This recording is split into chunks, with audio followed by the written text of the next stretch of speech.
I'll first of all say I'm very excited that we are all found here for us to be empowered to know how to deal with human rights and how to deal with justice. Youths are the targeted population, or should I say they are the persons to be aware, but eventually take little or no action, which is a problem to human rights. And hence you can see someone being molested in various dimensions. We can give, for example, a situation where a professor enters into a particular classroom and then decides to tell one of the students in the classroom that, hey, you, leave the class right now.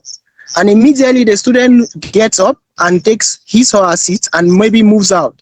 But what will happen is this: nobody is going to kick against the action, simply because of the fact that we don't see that we are being affected, or we care less about it. So we just maybe just look away and then we don't take any action.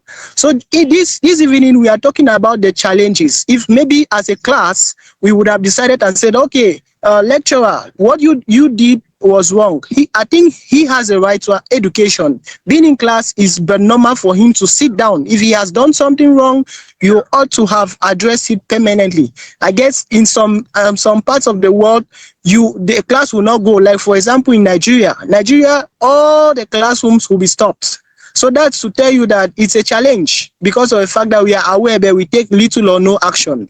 I'm going to go to the second point, which talks of fear of repression. When we talk about fear of repression, youth nowadays are very much scared, meaning that they have the right knowledge, but now are scared to share their knowledge. We are trying to commemorate human rights, which we know very well that it's a time in South Africa which was trying to kick against apartheid.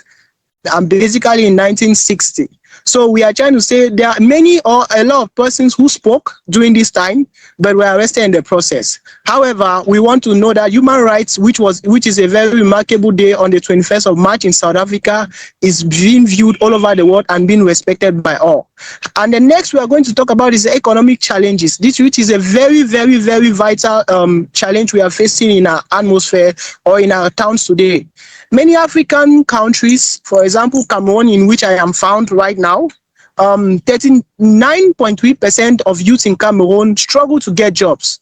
Not that those jobs are not available, but they are underemployed. Some of them may even have the ability to get access to jobs, but don't have the possibility to be paid or don't have good working conditions.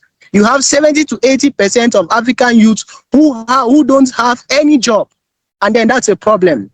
And some of them may have, but either they are entering there through one or devious means. So that is to say that any attempt for the economic sphere of a particular country or economy of youth is being challenged. Know very well that is going to lead to injustice. So we have to rise up as youth to be able to kick against this. Try to see how to sensitize. We can go to platforms like what we are doing right now. Talk about the fact that youth have to be involved as far as jobs are created, not just elderly persons, but younger persons, because we are always told to be known that we are the future generation, but yet we are being considered in little or no decisions.